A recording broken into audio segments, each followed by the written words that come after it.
Hi, I'm Chuck. I'm Val. Once again, it's 8 minutes with 8 ball, and 8 minutes, 9 minutes, 10 minutes, something like that. But my attention span is not very long, so it's never going to be an hour long. I hope. If it is, we're going to cut it up. Hey, but today we got it's getting close to Halloween. It's that creepy time of year, and some of y'all do know, and most of y'all do not know that Val is a direct descendant of the Bell Witch. And while we're here, my disclaimer is I don't want to have anything to do with it. So Val's going to give his story. I don't touch that stuff. The Bell Witch. There's actually the whole town of Adams. It's a nice place. Hang on. I'm sorry. If the Bell Witch is listening, I don't have anything against you. I'm just not interested. Okay, go ahead. Anyway, the whole town of Adams really wrapped herself around the story over the years. Now, if you look into the story, you'll find out that how we're related is through. I'm gonna say our fifth great grandmother was Kate Batts, which is the woman that Mr. Bell said she was the witch. Now, they had a land money disagreement in the church, and he got banned from the church because back in the day, church was kind of like the courthouse. If you're out of bad favor with the church, then you're out bad favor with everybody.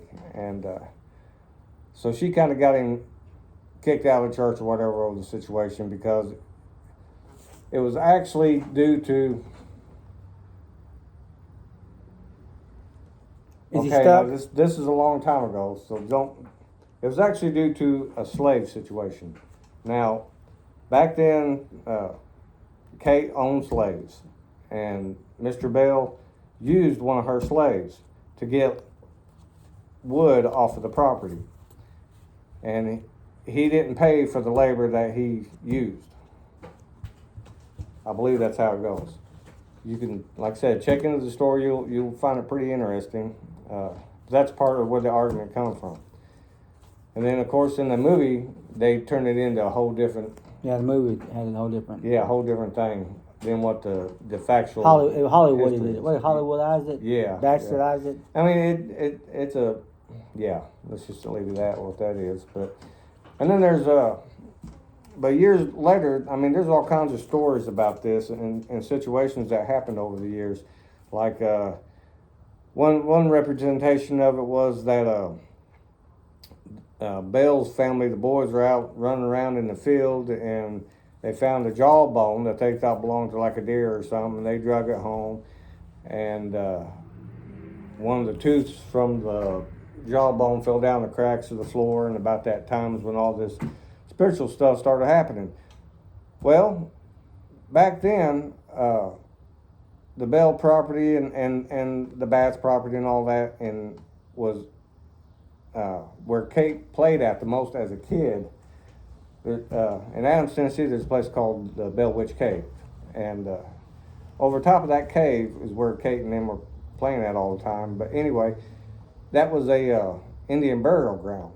And part of this other story is that they brought a jawbone home from that, and when that tooth fell down in there, they couldn't get rid of it, so they couldn't get rid of the curse or anything like that. And it was actually Indian. And there's a spiritual Indian curse or something. Right. From that, because you took something from the land that belonged to the Indians, wasn't Indian, and so that's where that haunting probably took place at. And that's, but I feel more possible that would be more realistic. Right. But there has been other stories about back in the day that when they used to find out if you was a witch, they would heat up what's that? Steel rod. Yeah, poker. A poker, a steel rod, or I can't. Yeah, heat it up and put it down in milk, and then when it singed the milk, it would burn the witch that they were after. And just so happens Kate burned her hand during this time frame on the skillet at home, and so that didn't help her case any. From what I understand, that was one of the other incidents. I mean, but there's even another incident that they call the Red Book. That if you go down to Adams, and buy this book. It's a little red book about this, that if you take it home, bad things happen to you all the time. Pass. Yeah, and there's been people that go down and buy it and send the book back because that's truly what happens to them every time. And I don't know what the deal is with that, you know what I mean? But you can check that out on the internet too, because that's factual. People have done that. We got something else? Go ahead. Another thing that's kind of interesting, since we rehearsed in Cookville forever, and we would always pass on 20, was it 24? On 24, 20, whatever. Yeah. The one going to Nashville. We would pass burnt-out cars almost every time. They'd be on fire on the side of the road. Flipped over. Yeah, and you would say, well, we're safe because the Bell Witch is protecting us. And then, Dave didn't, our singer did not know that Val, before he did not know Val was part of the Bell Witch, or we even discussed it. And he said one day out of the blue, we were talking about these car fires that we'd always see cars on the side of the road burning up and stuff. He said, yeah, people always blame that on the Bell Witch. Yeah. Yeah, it's well known in Tennessee that there's a curse on that highway because of the Bell Witch. And that's another funny story. That's one of the funny ones that a buddy of ours. Hang on, once again, I don't want anything to do with the Bell Witch.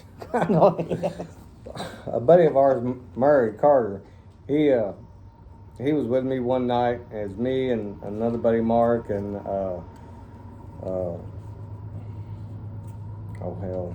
two other guys, Lee Macon and I can't think of the other guy's name, but anyway, we was coming back from Nashville. Knox, was it? No, it wasn't Knox. But we was coming back from Nashville, and Murray didn't put any water in the car or anything, of course, So his car starts overheating right there at that strip where it goes into Adams, and so me and Mark tell him, pull over on the side of the road. We'll get out. We'll go into town, get some water real quick. Come back, fill it up. We'll be okay. So me and Mark get probably half a mile from the car, and we see headlights come on and started creeping up on us. It was Murray in the back, and I can hear him. Okay, I'm gonna say some stuff real quick. Fuck you, Bats. Fuck you, I'm not coming. You ain't leaving me out here. I know where I'm at. You're not leaving me out here. You was scared to death. I was laughing so damn hard. So basically, yeah, that's pretty. He about blew up the car, but he drove it all the way into town to get the water in it because he wasn't going to stay on the side of the road where we were at, and he was too scared. Another story I had about the Bell Witch was a few years ago. My wife and I, Denise, we thought we'd go. We thought we'd visit the Bell Witch property, and so her and I took off. I think we were playing in Nashville. It didn't matter. I think there was a gig or some podcast, and we thought on our way we'd just drop off the exit and run up to the property and look around. And the closer we got to the town, the more icky we felt. And I don't know, I'm not trying to imply anything or not, but once we got to the Bell Witch property, it was closed, but we got to the gates, and we both felt like, hey, we're not even supposed to be here. It was really uncomfortable. And like I said, we're not really spiritual people, but we don't poke holes and stuff like that. But I'm just saying, it was just like, you need to leave, both of you. And so we didn't stay. We left, and we haven't been back. There was in the Bell, in Adams, Tennessee, in the Bell. The town's creepy looking anyway. The old school. It's the Bell High School. I mean, like I said, this town has lived off of this from day one. But the Bell High School is now the museum, and you can go in there and they'll tell you a lot about the history and everything. But they even had the Bell Witch Opera House, which was the high school's auditorium. Dad actually went down there and played, I think, one time before they stopped doing bands down there. But I kind of thought it'd be cool if we ever did a show down to there. I know there's a bike rally. Down there, Bell Witch bike rally that we're going to be getting booked at. You don't know it. I'm not playing. I need an old priest and a young priest. I'm not playing. And yeah, he is. Anyway, hell if I am. we got. Gotta look like Fat Jesus on this. Fuck, I do too. I fucking hate it. Good Lord, I'm not going to edit it out either. But damn. Fucking, I don't know it. Beetlejuice 3 times. shit. So that's our story for now. Stand by because I got another ghost story coming up here in about 3, 2, 1.